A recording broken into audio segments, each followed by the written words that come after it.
Assalamualaikum warahmatullahi wabarakatuh.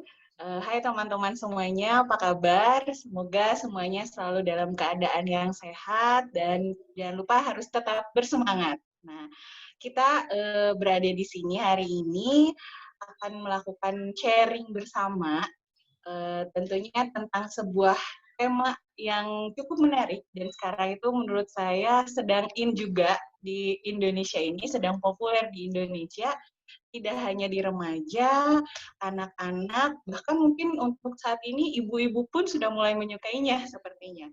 Ya, kita kali ini akan membahas tentang Korea. Pasti teman-teman semuanya di sini sudah tahu lah tentang Korea itu seperti apa. Nah, di sini kita membahas tentang Korea ini tidak hanya saya sendiri, tapi di samping saya ada Teteh yang cantik. Hai Teh. Halo. Ada Teh Desi. Halo Teh, apa Ya, kabar Teh?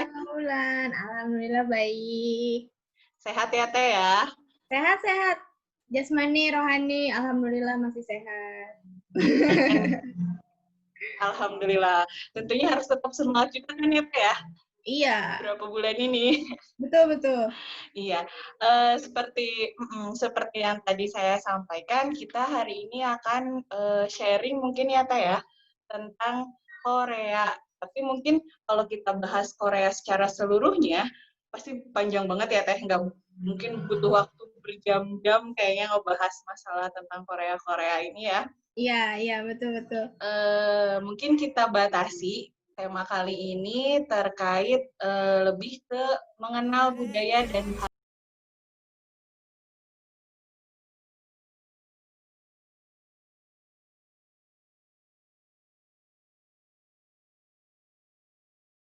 ini. Sebelum kita mulai sharingnya, alangkah lebih baiknya kita mengenal terlebih dahulu nih, teteh yang di samping kita kali ini itu siapa sih? Mungkin ada yang sudah kenal, mungkin ada yang memang baru melihat ketika lihat video ini. Nah, sebelumnya mungkin saya perkenalkan dulu ya Teh ya. Iya, Ya, nama dari Teteh Cantik satu ini adalah Teh Desi Ermawati, betul? betul sekali. Teh, mungkin nanti ke depan ya, kita beberapa menit ke depan, kita akan ngobrol-ngobrol santai Teh, terkait Korea tadi.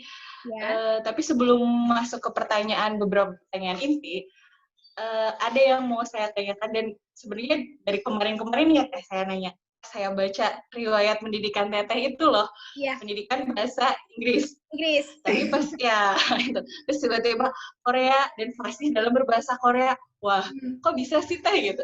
Bisa, kenapa bisa sepasi itu dan bisa paham gitu terkait Korea dan bahasa Korea awal mulanya yang melatar belakangi Teteh memilih, oh iya saya memilih Korea, kenapa nggak bahasa lain, bahasa Arab gitu Teh, yang lainnya gitu. Boleh tahu nggak sih Teh apa latar belakangnya? Oke. Awalnya itu kadang kan dari ketidaksengajaan jadi ini ya, jadi suka gitu ya. Itu Ya pun benar. sama. Itu pun sama. Ya. Jadi waktu itu sebenarnya aku tuh punya interest, punya ketertarikan sama pembelajaran bahasa. Jadi waktu di kuliah itu aku dapat mata kuliah yang namanya language acquisition. Jadi kayak gimana sih kok anak kecil bisa tahu ini kosakata A, ini kosakata B. Itu cukup jadi interest aku gitu. Nah, itu ternyata kebawa ke bahasa-bahasa yang lain. Aku pernah belajar bahasa Perancis, aku pernah Wah, coba belajar bahasa Jepang, baca-baca wih, bahasa Jerman, tapi kok nggak dapet feel-nya gitu. Cuman ya asik. belajar aja gitu kan. Oh iya, Iya itu benar-benar. susah. Ya udah lewat gitu. Sampai satu hari, aku ingat banget itu waktu bukan KKN. Waktu KKN ada temen aku yang udah duluan jago bahasa Korea. Dia ikutan Oh, kelas. Mungkin kalau Ulan di Bandung pernah dengar Hansamo? pernah deh. Iya, pernah Ya, pernah pernah itu ada. satu komunitas Korea di mana Iya, yang iya, tinggalnya orang Korea yang tinggal di Bandung. iya. Nah, temen aku tuh jadi anggota di komunitas itu. Jadi ketika KKN, Oh, dia bawa semua materi yang dia pelajari ke tempat KKN. Nah, penasaran dong, ini bahasa apaan? Aku baru Hmm. lihat bulat-bulat begini gitu kan.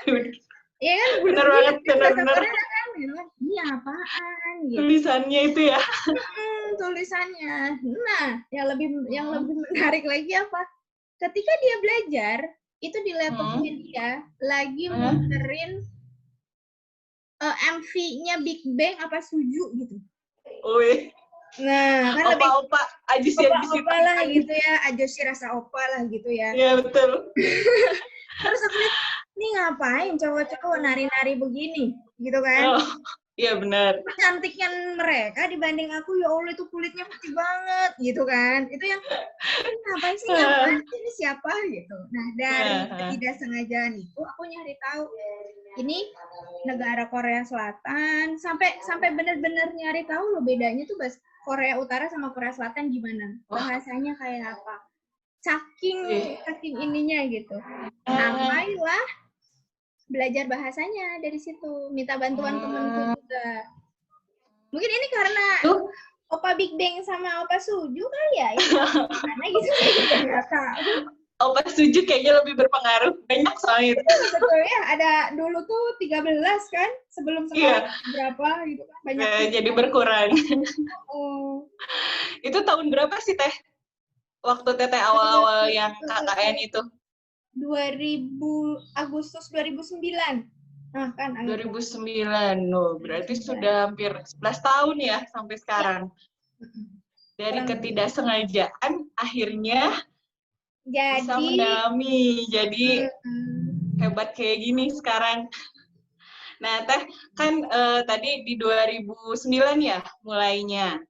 Nah, dari 2009 itu pengalaman apa aja sih yang udah Teteh dapetin gitu selama Teteh cari tahu tentang Korea, kemudian tentang bahasa Korea, terus hal-hal apa saja yang sudah Teteh dapatkan, dan mungkin jalan-jalan ke Korea, atau misalnya bertemu dengan orang Korea, atau bagaimana Teh? Ilmu-ilmu yang pengalaman-pengalaman deh yang Teteh dapatkan selama dari 2009 sampai sekarang di 2020. Oke. Pengalaman yang menarik itu adalah sebelum jadi teacher assistant di Balai Bahasa, itu aku kan belajar bahasanya otodidak. Jadi dari 2009 sampai 2010 atau 2011 awal, itu emang masih belajarnya sendiri. Ternyata banyak hal yang memang tidak bisa dipecahkan sendiri, apalagi itu bukan native language-nya kita gitu ya, bukan bahasa asli kita gitu kan. Ini kenapa begini, ini kenapa begitu, terus konteks kalimat ini dipakainya kapan, itu muter banget gitu, dan itu mau tidak mau aku harus mencari tahu dan bertanya kepada orang lain gitu kan. Nah, pas kapan itu aku janjian sama temanku di Balai Bahasa. Kebetulan temanku ini pengajar di Balai Bahasa yang bagian bahasa Inggrisnya, gitu. Gitu. Ngelihat loh, kok di sini ada tempat khusus bahasa Korea. Coba gitu kan. Akhirnya aku masuk di situ, barulah dapat pengalaman belajar bahasa Korea yang istilahnya tuh resmi gitu kan. Ada gurunya jelasin ini. Ternyata yang kemarin aku belajar otodidak tuh masih kayak ya kalau mangga mah kulitnya lah gitu, baru atasnya doang, masih banyak yang belum aku tahu gitu. Barulah dari situ aku ikut satu level. Selama satu level itu banyak banget yang aku pelajari secara langsung ataupun tidak langsung, budayanya, terus misalnya kata-kata baru, perubahan di bahasanya, gitu-gitu. Nah, dari situ entah apa yang dipikirkan oleh Bapak yang jadi kepala divisi bahasa Korea pada saat itu langsung manggil, Des, mau nggak jadi asisten aku? Hah? Bapak yakin? Gitu kan? Ya dong, karena kan benar-benar baru satu level kan? Baru satu level itu. Setelah level itu selesai, Bapaknya itu panggil aku, Desi, mau nggak jadi asisten pengajar? Bapak yakin? Ini baru 3 bulan nih Pak, saya selesai nih Pak. Masa iya sih Pak, nggak ada yang lain apa gitu. Jadi kayak apa ya, atau bayangin bahasa Inggris aja masih butuh belajar lah, ini bahasa Korea tiba-tiba diminta jadi asisten gitu kan. Cuman bapaknya cukup beri alasan yang logis gitu waktu itu.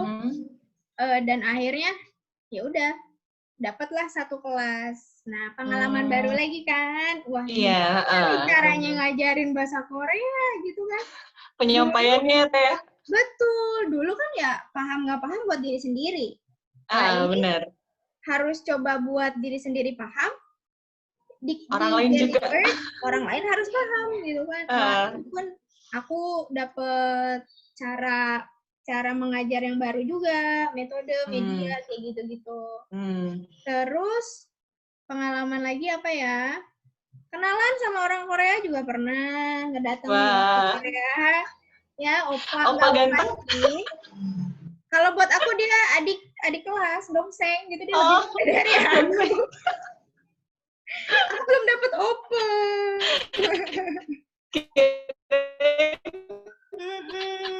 Ajusti.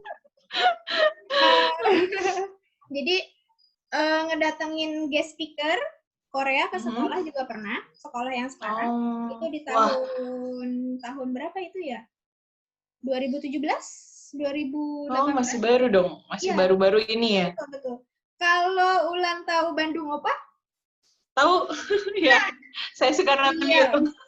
Beliau yang saya undang ke sekolah waktu itu. Wih, berarti Teteh kenal dong ya sama Bandung Opa itu?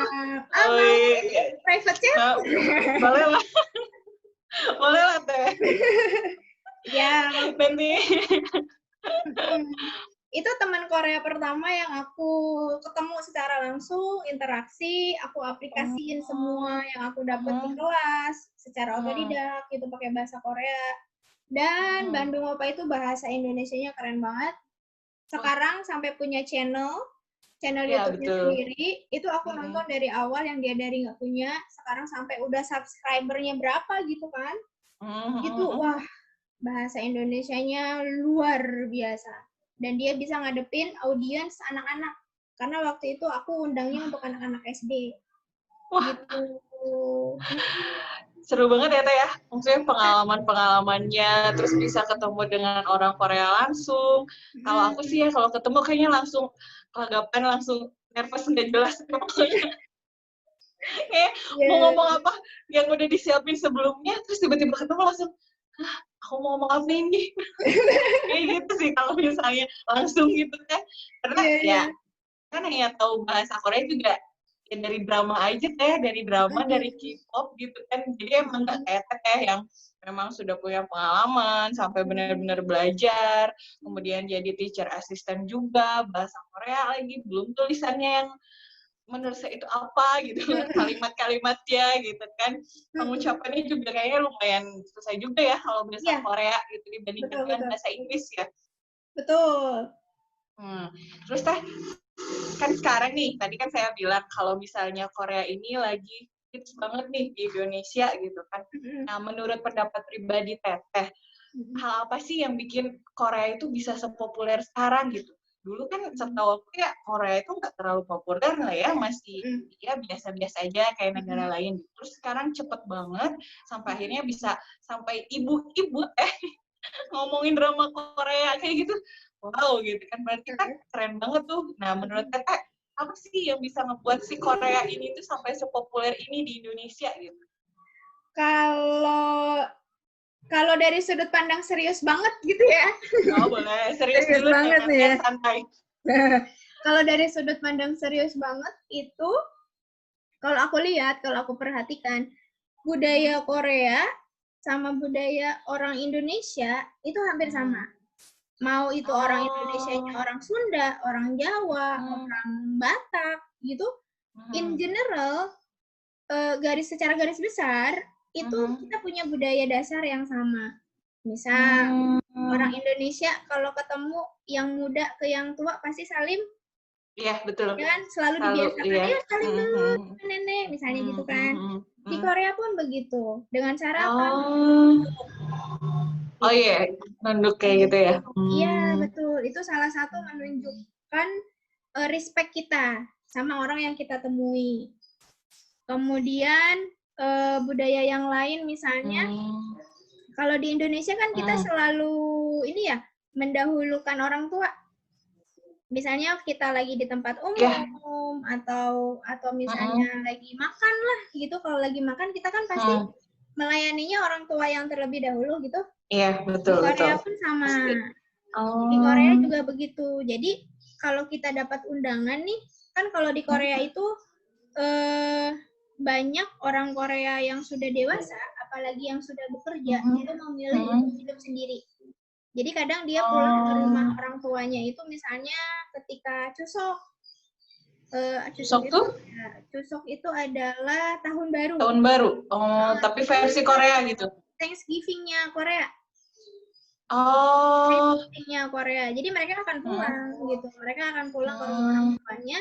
Nah, ketika makan itu mereka tidak akan mulai kalau orang yang lebih tua di meja makan itu memulai. Dia jadi nunggu dulu. Nunggu dulu. Misalnya kalau orang tuanya udah ngangkat sumpit gitu kan. Oh, ini udah mau makan nih. Ayo makan. Nah, yang muda baru makan. Gitu. Jadi kalau belum dipersilakan biasanya mereka akan nunggu. Terus aku udahan, aku udah kenyang. Gitu kan. Nah, itu harus kakek, nenek, aku udah kenyang, aku pergi duluan ya, gitu. Jadi harus bilang. Oh, pamit, ada pamitannya dulu. Gitu. Iya, dan itu kalau dipikir-pikir, oh nggak jauh beda ya, jangan jauh deh, di rumah aku pun seperti itu. Oh mirip juga, gitu. Kayak gitu, mungkin budayanya yang memang bisa diterima, punya kesamaan, dan akhirnya bisa diterima.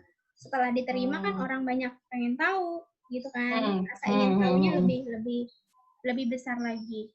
Terus kalau dari sisi sedikit kurang seriusnya gitu ya, boleh. Kan ganteng-ganteng, ya nggak sih? Iya benar. Kayaknya salah satu faktornya dari K-pop, K-drama gitu ya. Betul. Apalagi kalau yang suka idol, sebutan untuk yang bisa nari, nyanyi gitu kan? Iya. Udah saya suka itu. kan? Sudah good looking, udah tinggi, kurus, suaranya bagus. Kayaknya perfect banget.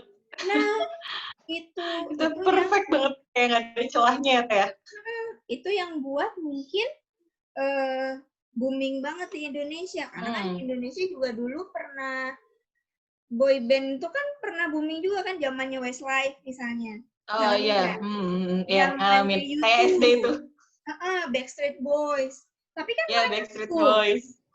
Iya kan, mereka tuh cool yang cuma nyanyi doang. Tapi ini tuh, kok bisa nari? Kok bisa nge-rap?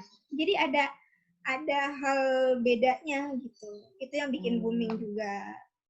Kayak gitu sih menurut aku. Kayaknya ini juga sih Teh, kayak drama-drama Koreanya itu kayaknya ada yang relate juga dengan kehidupan mungkin di Indonesia gitu. Jadi orang-orang Indonesia mudah menerimanya juga ya, sama seperti yang Teteh sampaikan tadi gitu. Dari segi budayanya ada persamaannya gitu. Jadi lebih mudah populernya. Iya, nah, ceritanya juga. Ceritanya yang ringan-ringan, tapi ketika dia ambil genre yang serius kayak misteri, kedokteran, itu nggak yang cuman kulitnya doang.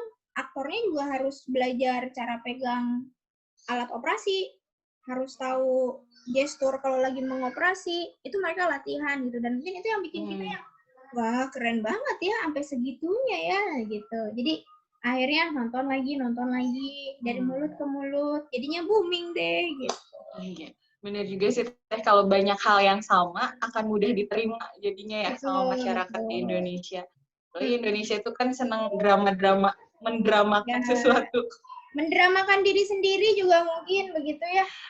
Kadang bisa ada sih. yang gitu. Nah, dari tadi kan kita udah ngebahas nih kayak yang budayanya, kemudian persamaan budaya dari Indonesia dan Koreanya. Kemudian kita kan sama-sama di dunia pendidikan nih ya Teh ya? Iya. Saya juga penasaran nih, kalau saya sih hanya tahu pendidikan di Korea itu hanya sebatas dari kayak nonton dramanya, nonton filmnya, belum sampai ke yang memang nanya langsung gitu ke orang Korea tuh, belajar di Korea tuh se-strict apa sih gitu. Karena kalau di kayak, dulu saya nonton yang Sky Castle, terus Oh beberapa iya. drama-drama sekolah. Itu kan tuntutannya tuh kayak yang berat banget gitu, kayak yang beda banget gitu, kayak Indonesia dan Korea tuh langit dan bumi gitu kalau di pendidikan kayak gitu. Nah, apakah seperti itu, sedrama itukah gitu, atau memang sebenarnya ya sama aja sih, ada klaster-klasternya sama kayak di Indonesia gitu pendidikannya, atau misalnya apa gitu? Oke. Iya benar, Sky Castle ya, itu Ya. dramanya yang wow banget, aku juga nonton, dan Hmm. nggak cuma nonton sih, aku lihat dari perspektif guru juga gitu kan, ya Allah ini kasihan amat ya murid begini kalau beneran kayak begitu gitu kan, belum Iya. lagi orang tuanya, aku nggak mau tahu kamu harus masuk ke Seoul University, Yonsei University gitu Iya, kan, betul. tapi itu benar-benar terjadi, Oh, sama benar-benar gitu. terjadi, Di ya Korea memang pendidikan memang seperti itu. seperti itu, iya. 11-12 lah. Apa yang kamu lihat di Sky Wow. Castle, ini teman-teman yang udah nonton Sky Castle nih ya misalnya, Ah, sampai ah, ikutan sedih, ikutan stres, ikutan benar-benar banget. itulah yang dirasakan murid-murid di Korea seperti itu. Apa semua sekolah kayak gitu, Teh? Kalau untuk sekolah aku kurang tahu ya, tapi aku pernah tanya ke temen aku, dia kebetulan sekolahnya itu sekolah cowok. Jadi kalau di Korea itu kan biasa ya, sekolah khusus untuk perempuan, SMA-nya tuh ada sekolah khusus untuk laki-laki, di sana ada. Sama lah di Indonesia juga mungkin ada yang seperti itu. Nah, tapi untuk ke striknya, kerasnya itu setiap sekolah beda-beda gitu. Itu striknya itu setiap sekolah beda-beda. Tapi apa yang harus dilalui oleh anak-anak itu hampir sama. Jadi kata temenku ini, anak-anak usia SD, apalagi itu sudah kelas-kelas atas, even anak kelas 4, itu sudah harus masuk bimbingan belajar. Kelas 4? 4 SD. Wah. Bimbingan belajar. Itu sekolahnya gimana tuh? Iya, dan sekolahnya itu kan mereka agak siang ya, jam 8 atau jam 9 gitu. Selesai kalau SD. Mulai belajarnya itu. Jadi kalau SD itu dari jam 8 atau jam 9, selesai jam 4. Wah. Bayangkan, jam 4. Itu dari kapan, Teh? Dari dulu emang kayak gitu, SD pulang sampai jam 4 gitu? Kurang tahu sih, tapi aku seingatku pernah baca di satu artikel, memang di Korea itu jam belajarnya itu panjang banget. Rata-rata itu 16 jam. Di luar rumah loh ya. Di luar rumah. Itu 16 jam. Dari masuk sekolah, selesai, pulang ke rumah, masuk bimbingan belajar, balik lagi ke rumah, dia di rumah juga akan mengulang lagi pelajarannya, itu kurang lebih 16 jam. Gitu. Ya, jadi itu untuk ukuran anak SD. SD sampai SMA hampir sama sih, karena kan SD aja udah diharusin masuk bimbingan belajar, gimana yang SMP SMA gitu. Itu prestis juga loh di sana. Masuk satu bimbingan belajar ternama, kamu bisa masuk situ, itu bisa dijadikan prestis juga. Ya nggak jauh beda sama yang diperlihatkan gitu. Gitu. Jadi emang menurutku itu benar-benar ya, mereka itu benar-benar concern banget ke pendidikan ya. Betul. Kalau di tingkat kuliah itu beasiswanya banyak. Beasiswanya banyak, baik untuk mahasiswa Koreanya sendiri, untuk mahasiswa asingnya itu lumayan banyak. Jadi kayaknya memang pemerintah Korea itu selain di bidang pembangunan negaranya, itu uang negara yang masuk lewat pajak atau lewat apa, emang kayaknya dialokasikan lebih besar untuk pendidikan gitu. Di sini internet, sekolah ya, coba lihat semakin di sini banyak. Di sana hampir sekolah dari SD mungkin ya, SD Mhm, sampai mhm, SMA itu mhm. ada layanan WiFi di sekolah tuh ada. Jadi Mmm. itu lebih memudahkan mereka untuk mencari resources gitu. Ini Teh, saya mau nanya, kan Hmm. suka ngelihat juga mereka ketika mau ujian atau misalnya mau ada, kalau di kita mungkin ujian akhir tahun UN kayak UN gitu ya, Ya, atau enggak UAS mau ada ujian akhir semester, mereka tuh sampai ada yang nginep terus kayak sampai segitunya gitu belajar tuh, bahkan aku lihat sampai mungkin stres dan capeknya mereka ada yang sampai mimisan, sampai kram perut, itu kan salah satu indikasi stres ya. ya. Apa emang ketika mau ujian di sekolah itu kayak gitu gitu Teh? Seberat itu gitu sampai Oh, anak-anaknya sampai segitunya gitu? hmm. Ini mungkin kita kita lihat dari dua perspektif ya. Jadi kalau di Mhm, Korea itu kalau kamu udah di usia SMA, mereka mhm, punya punya ini didikan ke anak SMA-nya kayak gini. Masa depan kamu tuh kamu yang buat. Kapan buatnya? mmm, Sekarang. Kamu mutusin mau kuliah atau enggak. Kedepannya kamu mhm, mau jadi apa? Gitu. Nah, mmm, perspektif anak yang mau kuliah. Oke, Pak, aku mhm, mau kerja di Samsung. mhm, Berarti aku harus masuk Samsung kan perusahaan besar dan mhm, menerima lulusan universitas bagus mungkin begitu ya. Saya juga kurang mhm, tahu kalau itu. Mungkin kita mhm, kita analogikan seperti itu. Nah, si anak mhm, yang sudah memutuskan masa depannya mau apa, dia akan mati-matian. Ya seperti Ulan bilang tadi, mmm, mau sampai kapan juga 24 jam deh aku belajar belajar gitu. oh, Jadi temanku ini pun dia itu lulusan sekarang sudah lulus, sudah bekerja di satu bank di Korea. Dia mhm, lulusan Hankook Foreign University. Pokoknya mhm, HFUS. Aku lupa kepanjangannya apa ya. HFUS. Kalau mungkin kalau di search itu cukup universitas yang bagus juga, tapi dia mmm, lebih lebih banyak di ini bahasanya. Dan di sana ada mata kuliah, ada jurusan bahasa Indonesia di situ. Di HUFS wah, ini. Iya, ada oke, jurusan bahasa Indonesianya. Nah, dia mhm, mau masuk ke HUFS aja dulu ketika di SMA, itu dia belajarnya, waktu belajarnya dia lebih banyak habiskan di sekolah dan di tempat bimbingan belajar oh, gitu. kalau pulang ke rumahnya, Oh, kalau udah makan, beres baru? makan mandi pergi lagi gitu. Nah, Wah, terus hebat gimana banget. dong itu orang tuanya? Ya biasa, karena memang itu sudah biasa di Korea. Jadi orang tuanya pun dia cuma nitip aja. Kamu di Oh, mana? Di sini. Oh ya udah. Kamu lagi di sekolah? Iya di hmm, sekolah. Oh oke. Okay. Kayak gitu-gitu.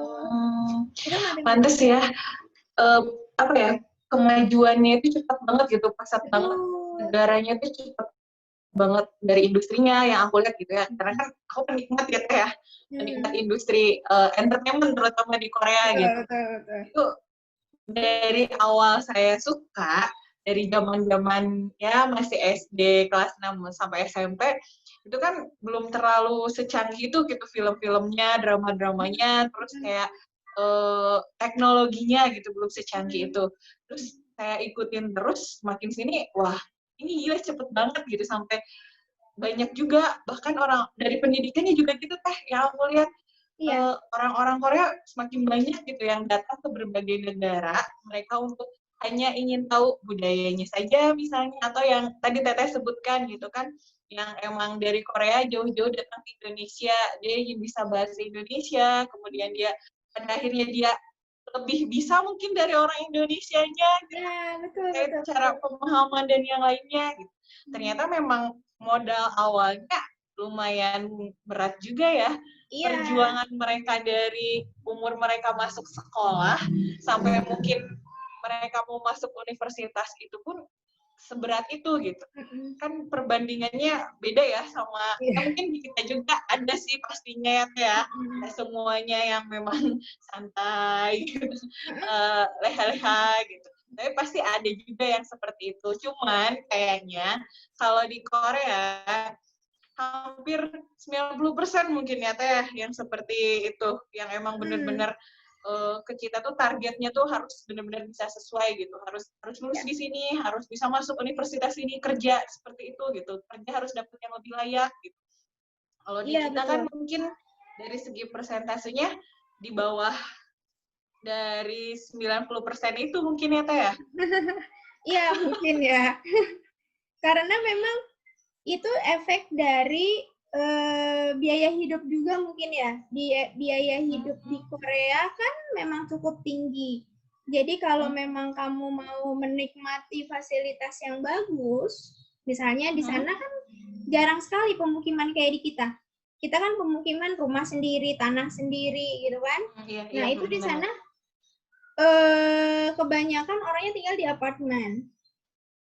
Otomatis kalau tinggal di apartemen biaya hidupnya juga tinggi, biaya sehari-harinya tinggi. Nah, untuk memenuhi itu ya caranya gimana? Ya berarti kamu harus bekerja di tempat yang bagus. Biar dapat pekerjaan yang bagus gimana? Aku harus lulus dari universitas. Jadi kayak efek domino akhirnya gitu. Dari Iya, efek domino benar-benar. itu bisa ujung-ujungnya mah oh iya karena emang bukan gaya hidup ya. Kalau gaya hidup kan pilihan ya. Mau gaya hidup tinggi atau rendah, tapi ini memang biaya hidup di Korea Di tuh memang sana. cukup tinggi gitu. Jadi itu juga yang memicu semangat mereka ya Teh ya, untuk Ya, bisa betul. masuk ke sekolah yang lebih bagus, universitas yang terbaik, kemudian bisa kerja mapan gitu. Karena Iya, memang biaya hidup di sana itu yang memang cukup besar tinggi. gitu. Betul. Nah Dan Teh yang kan, menarik satu lagi mungkin ini ya, mau saya kalau di kita kan SMA ujian masuk dulu zaman aku SMBTN ya. Kalau sekarang mungkin apa sebutannya gitu. UTBK Teh, Nah, iya, SBMPTN sama iya. SBMPTN. Di Korea itu ada yang namanya ujian Suneng. Apa itu? Ujian Suneng ini adalah ujian untuk masuk universitas. Jadi nanti kita ujian 1 hari, dilihat rankingnya, nilai kita bisa masuk ke universitas mana. Uniknya lagi, di 1 hari itu dilakukan serentak di semua Se-Korea. SMA. Betul. Serentak itu udah kayak mau perang. Orang tuanya ngasih, wah nungguin di depan sekolah, kamu makan ya, kamu minum ya, kamu tidur, udah kayak orang mau perang. Nah, pada hari itu, event penerbangan itu nggak akan ada di Korea. Karena Di cancel? dikhawatirkan, yes, di cancel. Wah. Atau di pending, atau delay, entahlah itu gimana ya. Tapi tidak akan ada penerbangan. Karena dikhawatirkan suaranya itu akan mengganggu jalannya ujian. Gitu. Keren banget itu sampai segini, sampai penerbangan aja. Betul. Iya. Ya Jadi untuk 1 ampun. hari itu. Agar anak-anaknya bisa konsentrasi ngerjain ujian yang namanya Suneng gitu. Gitu. Dan orang tuanya juga kayaknya emang ikut stres juga ya. Iya. Khawatir anaknya ranking di bawah, berarti pilihan universitasnya terbatas gitu. Terbatas, betul. Nanti tinggal pilihannya apa? Tunggu tahun depan, karena mereka kayaknya punya kesempatan 3 kali apa 2 kali gitu. Kalau nggak salah, boleh ikutan lagi ujian ke universitasnya. Gitu. Mantap banget ya. Bener-bener mereka tuh usaha, niat dan usahanya itu keren banget. Wow. Dan dia hebat banget, bener-bener. Ya, bener-bener yang hasil tidak mengkhianati usaha. Iya, setuju.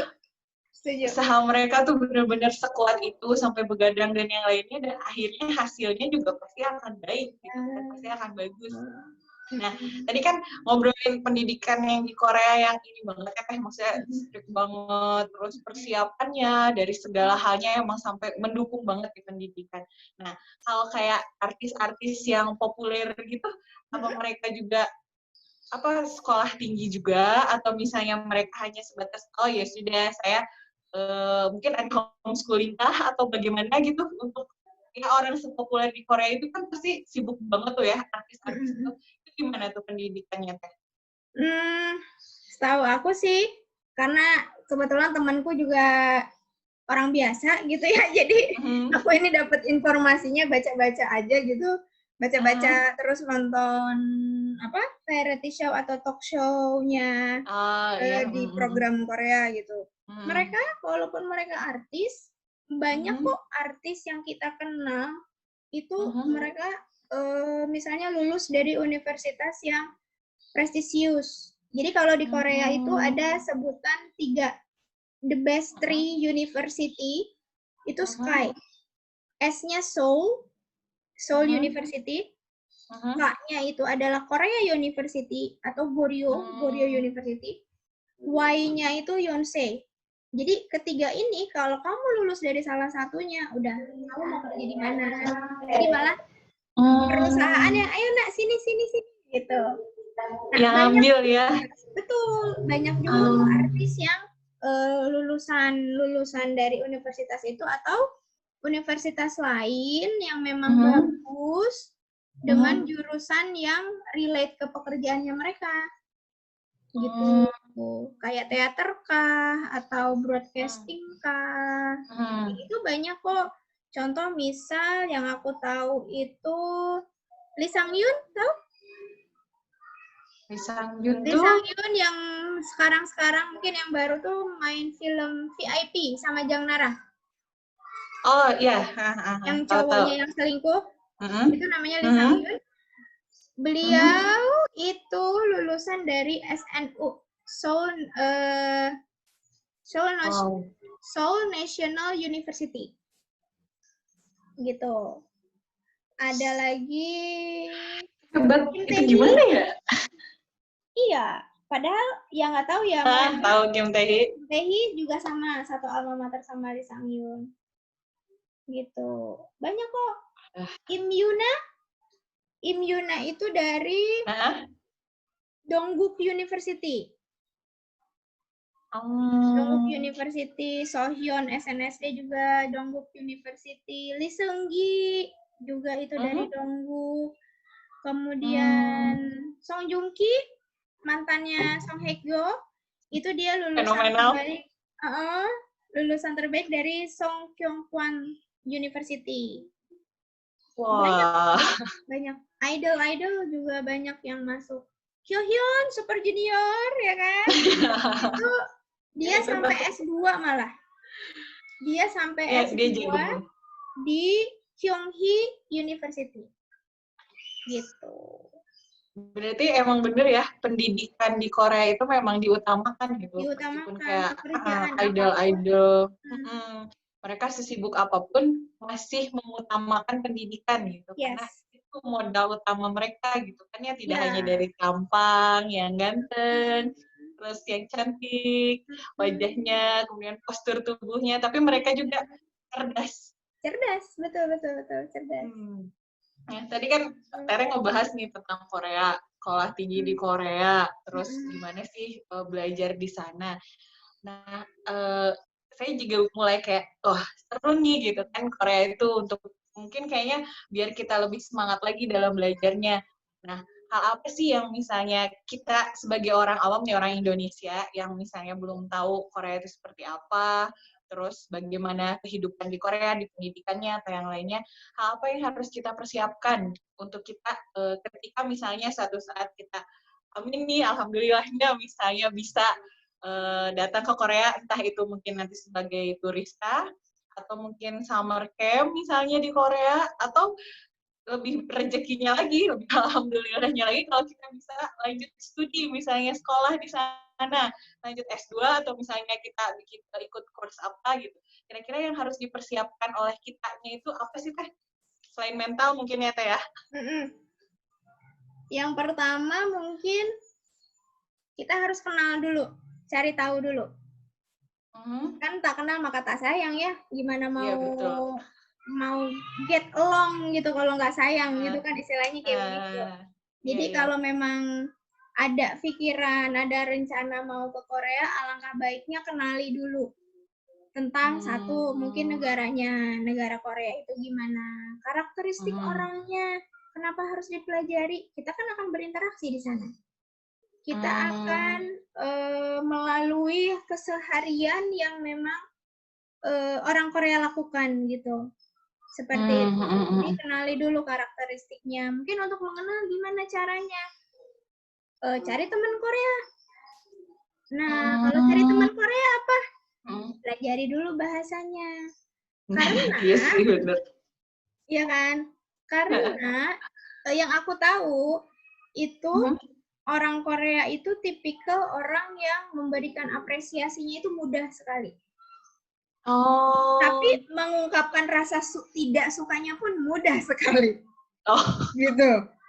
Ya, jadi iya. setelah beberapa kali berinteraksi dengan teman Korea, itu yang aku lihat, itu yang aku dapat. Misal begini, wah, kamu bahasa Koreanya bagus ya. Even cuman ngobrolnya sekata, tapi kita nggak malu nyoba, gitu kan.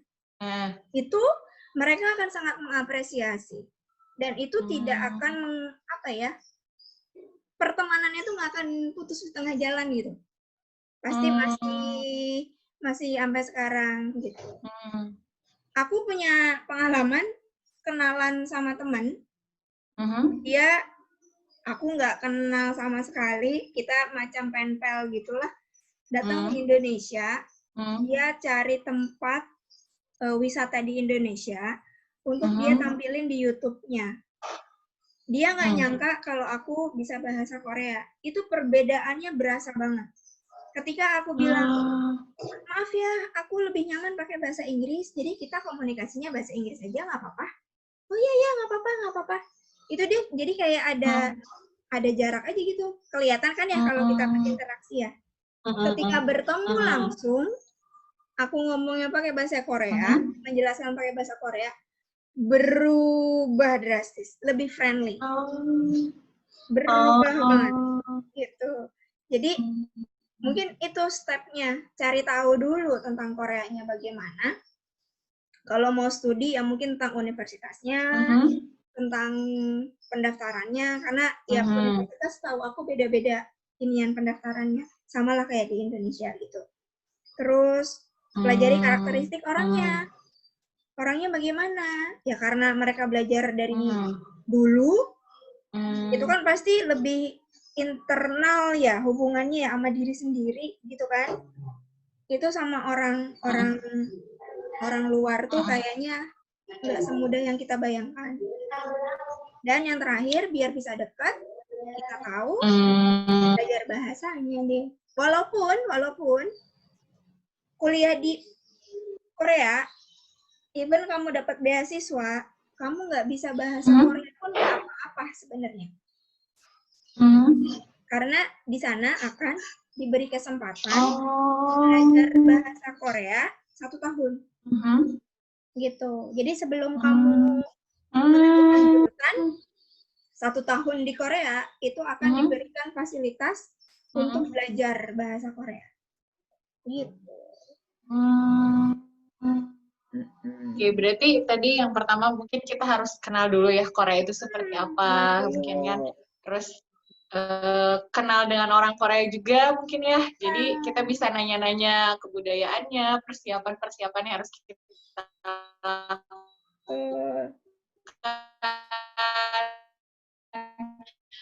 hal-hal yang boleh kita lakukan dan yang jangan kita lakukan juga mungkin ya Teh.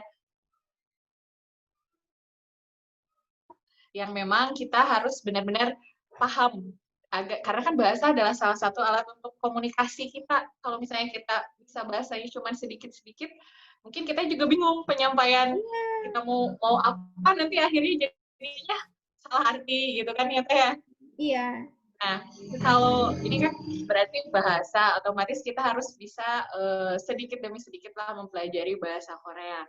Nah, sebenarnya bahasa Korea ini tuh seperti apa sih Teh? Menurut Teteh, terus gimana nih caranya gitu? Saya memang senang dengan Korea. Saya sering nonton film Korea misalnya atau drama. Tapi gimana sih biar kita bisa belajar gitu? Karena jujur, saya dulu pernah beli buku bahasa Korea. Saking niatnya gitu, pengen belajar. Tapi ketika baca, terus ngeliat langsung, oh gini ya, itu niatnya pengen belajar otodidak kayak Teteh gitu. Cuman saya tidak selaten Teteh, seulet Teteh, pada akhirnya ketika sudah membaca hanya beberapa lembar, akhirnya saya simpan dan dijadikan pajangan sampai saat ini. Nah, gimana nih Teh caranya gitu? Biar ya apa ya, minat kita, terus kita bisa cepat paham. Karena jujur saya sulit banget ya Mm-mm. Mm. ke Korea itu dari tulisannya, kemudian penghafalannya itu loh. Itu kayak gimana menurut Teteh? Oke, mungkin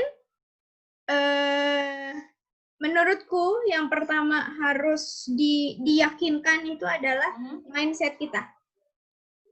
Nggak ada yang instan, cuman Indomie yang instan. Ups. Iya kan?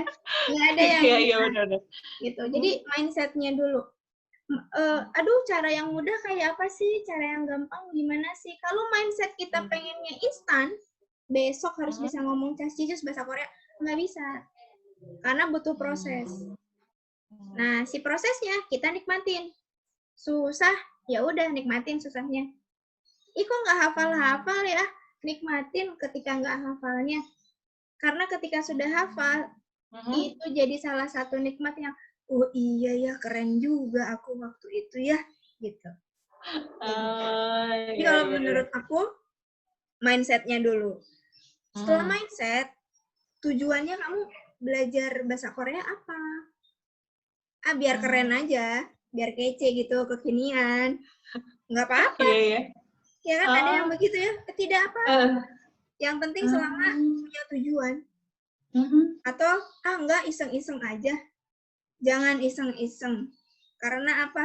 Tadi, bukunya akan kembali kerak, jadi hiasan aja. Iya, bener banget. Ya, itu menurut pendapat aku loh ya. Ini menurut aku gitu. Nah, jadi tujuannya apa? Aku mau belajar. Aku mau kuliah di Korea. Mungkin dengan setting tujuan yang jelas, itu bisa bantu ngingetin kita lagi ketika kita yang, kok susah ya. Ingat lagi, tujuan awalnya apa? Gitu. Aku mau ini. Jadi semangat lagi. Gitu. Nah, ketika sudah semangat, hal pertama yang bisa dilakukan adalah hafalkan dan cari tahu dulu tentang hurufnya. Begitu. Karena huruf dulu berarti ya yang pertama. Iya. Walaupun aku kan udah banyak nonton drama nih. Aku mah tahu lah Bogoshipo, Sarangeo, Annyeonghaseyo, Kamsahamnida. Disuruh nulis, apa bisa nulis? Enggak. Enggak. Ya, itu kan bener-bener banget enggak. Gitu. Nah, berdasarkan penelitian, receptive intelligence itu kadang tidak sebanding dengan productive intelligence. Jadi ketika kita, ini semua bahasa gitu ya, even bahasa Inggris pun begitu. Kita lebih banyak mendengar, kita produk bicaranya itu bagus, belum tentu tulisannya bagus. Belum tentu tulisannya bagus. Gitu. Jadi biar seimbang, alangkah baiknya kamu pun belajar hurufnya dulu. Nih yang bulat-bulat ini namanya apa, yang bentuknya kayak kursi itu apa, gitu. Kayak gitu-gitu. Dan aku butuh waktu 2 bulan. Butuh waktu 2 bulan untuk menghafal semua huruf, cara menulisnya, cara bacanya. 2 bulan. Waktu itu. Seperti berarti bener-bener ini ya, nggak instan ya. Berarti kita harus bener-bener full kayaknya harus kalau misalnya kita punya tujuan apa ya, ayo terus berusaha gitu. Jangan cuma sebatas ya keinginan di atas permukaan aja kayak aku kemarin. Jadi lagi semangatnya nih pengen nyari informasi tentang Korea misalnya. Terus awalnya sih memang karena pengen ngelihat temen ada yang bisa nonton film tapi nggak pakai subtitle gitu. Jadi kayak ngerasa kok enak ya gitu. Kan kadang kalau pakai subtitle kan kita kan suka kayak adegannya mana, terus kita fokusnya malah ke subnya gitu kan. Kita jadinya kelewat beberapa adegan, balik lagi gitu kan, dirilat lagi, balik lagi gitu. Nah, sedangkan kalau ngeliat teman kok bisa ya dia kayak gitu gitu. Aku penasaran, ya itu. Atau itu bisa dijadikan tujuan pertama dulu. Tujuannya apa? Biar nonton Ilbak Iil nggak pakai subtitle. biar nonton dramanya Kim Soo Hyun nggak pakai subtitle. Itu nggak apa-apa. Tujuannya begitu nggak apa-apa. Tinggal nanti kalau sudah punya tujuan, komitmennya nih. Komitmen itu dia. Gitu. Iya, komitmennya harus benar-benar kuat. Harus istiqomah ya kalau misalnya Indonesia. Kalau saya belum istiqomah kemarin-kemarin, tapi kayak bisa dicoba lagi.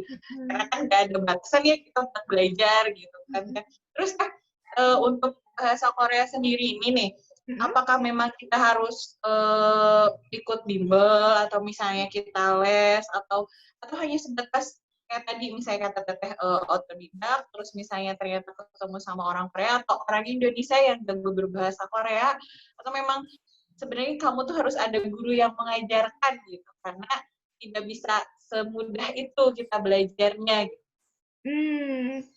Kalau itu kan balik lagi ke diri sendiri ya.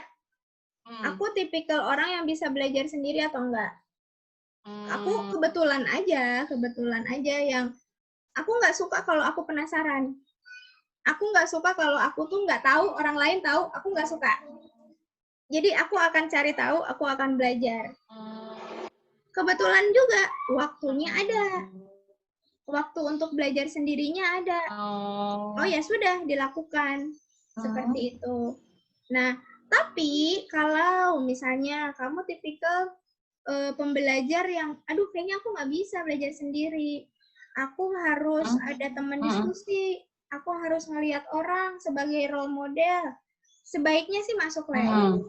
Masuk les. Private boleh, klasikal boleh, apa gitu. Terus nanti kan kalau di tempat les begitu mungkin lebih ini ya,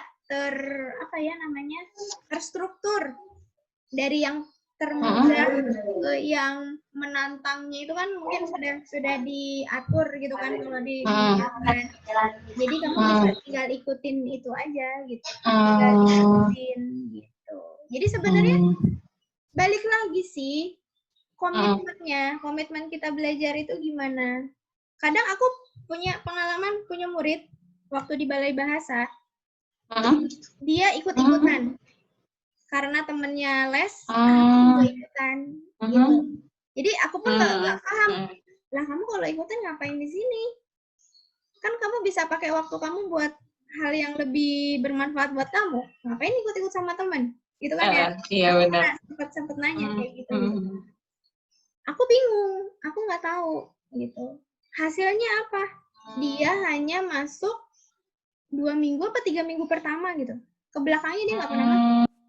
Jadi kayak itu, coba-coba itu gitu. Lah kan 3 minggunya jadi sia-sia. Dia bisa pakai gunakan 3 minggu itu untuk hal yang bermanfaat buat dirinya.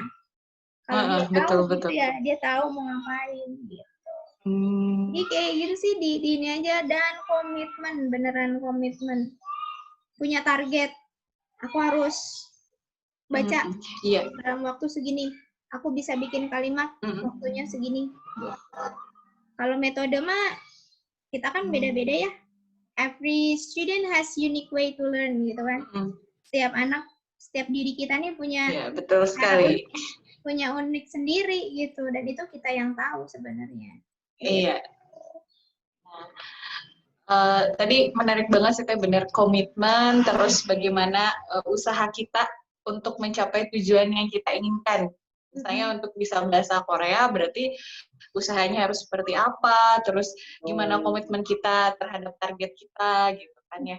Terus ini Teh, kan tadi belajar bahasa Korea. Nilai plus sendiri sih, nilai plus gitu dari kita belajar bahasa Korea itu apa? Kan kalau misalnya bahasa Inggris nih ya, waktu zaman saya SD, guru tuh selalu bilang, kalau kamu menguasai bahasa Inggris, kamu akan mudah ketika kamu mau keluar negeri, ketika kamu punya cita-cita berkeliling dunia, misalnya. Nah, kalau dari bahasa Korea sendiri, apa sih nilai plusnya gitu, ketika kita mempelajari bahasa Korea? Oke. Kalau sekarang mungkin mau kasih komentar dulu ya, bahasa Inggris keliling dunia, sekarang mau bahasa Cina. Oh, sekarang Cina? Cina. Kamu belajar bahasa Cina, Itu karena kan orang Cina hampir di semua tempat ada dan mereka menjaga sekali bahasanya gitu. Jadi selain mereka bisa bahasa Inggris, bahasa Cina pun mereka bisa. Nah, kalau kamu belajar bahasa Cina, bisa lah itu keliling dunia. Apalagi bahasa Inggrisnya bagus, membantu lagi gitu. Di PBB, bahasa yang dipakainya apa? Translator, bahasa Perancis. Kamu bisa kerja di PBB. Bahasa Cina, bahasa Inggris. Itu kamu bisa kerja tuh di PBB gitu kan. Nah, terus bahasa Korea apa dong? Ya nggak sih? Iya bener. Bahasa Korea gimana? Pertanyaannya, Korea gimana dong? Apa biar bisa nonton drama? Mau jalan-jalan ke Korea doang. Kita ke Eropa belum tentu ada yang bisa bahasa Korea gitu kan. Iya benar. Seperti itu kan. Iya. Tapi di Indonesia nilai plusnya apa? Perusahaan Korea itu banyak di Indonesia. Dari tahun ke tahun itu jumlahnya meningkat. Begitu. Nah, kita lihat mungkin dari sisi peluang pekerjaan ya. Sisi peluang pekerjaan. Kalau kamu mau misalnya bekerja di perusahaan, kamu lihat di internet itu akan perusahaan Korea banyak banget. Bisa bahasa Korea, itu bisa bantu kamu untuk bekerja. Satu itu. Karena orang Korea pun merasa Indonesia itu adalah salah satu negara yang bisa diajak kerjasama. Baik di bidang ekonomi, baik di bidang pendidikan, baik di bidang perdagangan. Gitu. Kemarin beberapa kali aku dapat broadcast dari temanku, dicari translator bahasa Korea untuk perusahaan ini. Walaupun itu freelance, tapi itu ya kita mah realistis aja ya, apalagi di usia-usia produktif gitu ya. Iya, dan betul. Itu kita dibayarnya hitungannya won. Wah. Hitungannya won gitu. Dirupiahin. Sudah. Bayanglah, Anda mau apa gitu ya. Ini enaknya gitu kan. Enaknya tuh kayak gitu. Kalau aku lihatnya karena emang perkembangan perusahaan Korea di Indonesia itu cukup banyak. Yang kedua, kenapa orang Indonesia plusnya itu karena di Korea sudah banyak jurusan bahasa Indonesia. Begitu. Kalau bahasa Inggris mungkin Australia. Di Australia di Monash University, di mana lagi itu ya, even SMA, anak SMA, beberapa sekolah di Australia itu ada pelajaran bahasa Indonesia. Nah, di Korea ada, tapi baru tingkat universitas. Seperti tadi PUBS itu sudah buka jurusan bahasa Korea. Kemudian even sampai broadcasting itu kayak radionya gitu, itu ada yang versi bahasa Indonesianya. Oh. Kayak gitu. Jadi emang udah cukup terbuka banget berarti ya Korea sama Indonesia. Hubungannya itu nggak sebatas cuman film sama gitu. Tapi ternyata tapi ternyata memang dari bisnisnya juga, dari pendidikannya juga gitu. Korea dan Indonesia itu sudah lebih bagus lagi, lebih baik lagi. Karena kalau menurut aku belajar bahasa asing, kalau kamu masih berpatokan bahasa Inggris is the best, bahasa Inggris itu wow, kamu keren banget kalau ngomong bahasa Inggris. Udah itu jauh, buang-buang jauh itu. Itu sudah biasa. Banyak yang bisa bahasa Inggris. Serius. Ini personally ya. It's my personal opinion gitu. Semua orang bisa belajar bahasa Inggris. Itu sudah biasa gitu. Tapi selain bahasa Inggris, kamu bisa bahasa apa? Balik lagi, aku mau belajar bahasa apa? Korea kah? Prancis kah? Jerman kah? Jepang kah? Nah, itu bisa jadi nilai plus buat diri kamu juga. Gitu. Iya benar-benar. Gitu. Jadi kita tidak hanya harus bisa bahasa Inggris ya, tapi bahasa Korea juga atau misalnya bahasa-bahasa asing yang lain juga kita harus tahu gitu. Karena kan itu buat nilai plus kita ya. Apalagi terutama sebenarnya kalau Korea sih, karena semakin banyak yang suka juga. Apalagi sekarang kan udah ada ya di Bandung, di UPI juga udah ada pendidikan bahasa Korea kan ya, Iya, Teh? betul. Nah, Padahal waktu angkatan saya belum ada, saya nyari-nyari ini yang ada jurusan bahasa Koreanya di mana. Lulus lah, UPI kok buka gitu kan. Ya sudahlah ya. tapi kan nggak apa-apa Teh, sekarang Teteh juga mahir, udah Ya bisa, sih. mungkin bisa melebihi anak-anak yang kuliah bahasa Korea juga kayaknya. Karena kan biasanya kalau dari pengalaman jauh lebih banyak gitu yang kita dapatkan, lebih lebih expert mungkin daripada yang hanya teori saja gitu. Aduh, insya Allah mudah-mudahan kalau itu. Semoga Nah, begitu. Teteh, saya mau ini dong sedikit diajarin bahasa Koreanya. Ini aja kayak perkenalan, misalnya, hai, nama saya Wulan, saya dari Indonesia, gitu. Terus, terima kasih, dadah, gitu. Kayak gitu gimana sih, Teh? Boleh. Kalau dari bahasa Korea? Bahasa Korea. Ini ya perkenalan misalnya. Halo, selamat pagi, selamat siang, selamat sore. Cuma satu. Annyeonghaseyo. Oh, annyeonghaseyo. Gitu aja. Ya, kamu ngucapin pagi, annyeonghaseyo. Artinya selamat pagi. Ngucapin siang, annyeonghaseyo. Selamat siang. Irit. Oke. Bahasa Korea tuh irit. Terus? Oke, annyeonghaseyo. Nama saya Desi. 제 이름은 데시입니다. 제 이름은 데시. lebih mudah mungkin kita pakai ini aja. 제 이름은 데시예요.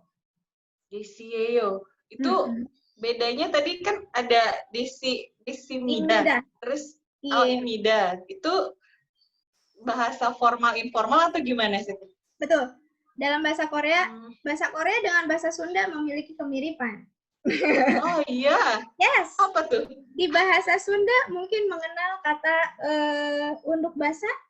Jadi ada bahasa halus, ada bahasa kasar, ada bahasa sehari-hari, bahasa ke orang tua, ke anak kecil, ke sesama. Bahasa Korea pun begitu. Imnida dan iyeyo itu bisa digunakan ketika situasinya formal seperti ini. Karena aku merasa sudah nyaman dengan Wulan, sudah berkenalan dengan Wulan, berbicara beberapa waktu, boleh pakai yang belakangnya iyeyo, yeyo. Makanya bisa dibilang 제 이름은 데시예요. 제 이름은 Wulan iyeyo. Gitu. Tapi kalau baru pertama kali, annyeonghaseyo, Desi입니다. Aku Desi, belakangnya Imnida. Oh, ya. Terus kalau misalnya kayak dadah, bye-bye itu apa? Annyeong juga? Annyeonghaseyo bisa, enggak sih, bisa pakai kata ini. Kalau kita yang mau pergi, nih, aku pamitan sama Wulan, aku akan bilang, annyeonghigeseyo. Annyeonghigeseyo. Artinya, selamat tinggal. Aku pergi duluan ya. Gitu, kayak gitu. Soalnya aku sering dengar kayak misalnya di toko gitu cuman ya udah bye-bye, annyeong, udah aja. Gitu ya. Itu yang sehari-hari. Dia udah kenal lama, atau enggak dia seumuran, atau enggak lawan bicaranya lebih muda. Kayak gitu. Itu simple banget. Gitu. Atau mungkin Wulan mau coba? Wah. Wulan mau coba? Apa coba gimana teh? Aku contohin ya. 안녕하세요. 제 이름은 데시예요. 반갑습니다. 감사합니다.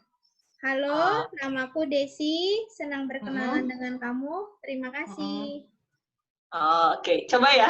Lagi. Oke, annyeonghaseyo. 제 이름은 Wulan apa? Wulan iyeyo. Wulan iyeyo. Banggapsemida. Kamsahamnida. Bisa ya? Keren. Kayaknya ini emang harus banyak belajar nih dari Teteh. Cara baca, cara pengucapan itu banyak banget beda-bedanya ya setiap ya itu usuk bahasa kayak bahasa Sunda lagi. Betul. Ya Teh, sebenarnya Wulan tuh masih, ya maksudnya saya tuh masih banyak yang pengen dibahas, pengen ditanyain, bahkan mungkin pengen latihan langsung sama Teteh mumpung ada kesempatan. Cuman ya ternyata kita terbatas oleh waktu Teh. Iya. Ya untuk saat ini hanya beberapa menit yang bisa kita sampaikan. Kemudian mungkin tadi ada beberapa, insya Allah ada beberapa pembicaraan dari kita yang bisa bermanfaat mungkin untuk teman-teman semuanya. Nah, sebelum kita akhiri perjumpaan kita kali ini, saya minta, tadi kan udah ngajarin saya sedikit-sedikit tuh ya bahasa Koreanya gitu. Nah, saya mau Teteh ngasih ucapan penutup untuk kita kali ini. Tapi nanti ditutup lagi juga pakai bahasa Indonesia oleh saya, karena khawatir ada yang tidak paham juga, termasuk saya juga kayaknya. Nah, nanti silahkan Teteh kasih ucapan-ucapan penutup kepada teman-teman semuanya yang menyaksikan video ini, tapi versi bahasa Korea. Versi bahasa Korea nih ya? Iya, Korea. Oh ya. 오케이. 네, 안녕하세요, 생존 여러분들. 이렇게 하면 한국어이나 한국의 대를 신청분들에게 도움을 많이 준다면 너무 좋았고, 한국어를 배우기 위해서 이 방송으로 힘을 많이 받아주면 좋겠어요. 그리고 이 방송을 잘 봐줘서 너무너무 감사합니다. 다음에 꼭 또 봐요. 그리고 시간이 있을 때 같이 한국어를 공부합시다. 감사합니다.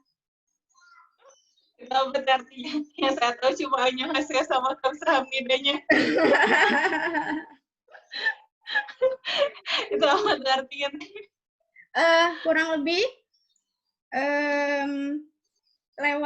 belajar lewat seperti ini, belajar tentang Korea ataupun bahasa Korea, itu bisa membantu viewer, penonton, itu akan sangat baik, begitu. Lalu lewat video ini pun jika bisa memberikan semangat, jika bisa memberikan dukungan, itu juga akan baik, diharapkan akan memberikan dukungan seperti itu. Karena sudah menonton video ini, saya ucapkan terima kasih. Semoga bisa bertemu di lain kesempatan. Jika ada waktu, kita bisa belajar bahasa Korea bersama. Terima kasih. Panjang ya artinya ya? Ya, betul. Iya, Teh Desi, saya ucapkan terima kasih banyak Teh sudah mau sharing dengan kita semua di sini. Kemudian bersedia meluangkan waktunya untuk acara Ranselin Icebox Talks ini. Saya berharap sih memang seperti yang Teteh sampaikan tadi, kita bisa memberikan manfaat yang banyak untuk semuanya gitu. Jadi apalagi bagi yang memang sedang berusaha untuk belajar bahasa Korea dan meyakinkan agar komitmennya tetap selalu istiqomah ya Teh. Betul. Iya, mungkin sekian dari kami, dari saya dan Teh Desi. Mohon maaf apabila selama kami berbincang tadi ada hal-hal yang mungkin kurang berkenan di hati teman-teman semuanya. Wabillahi taufiq wal hidayah. Wassalamualaikum warahmatullahi wabarakatuh. Kamsahamnida. Bye-bye. Annyeong. Bye-bye. Kamsahamnida.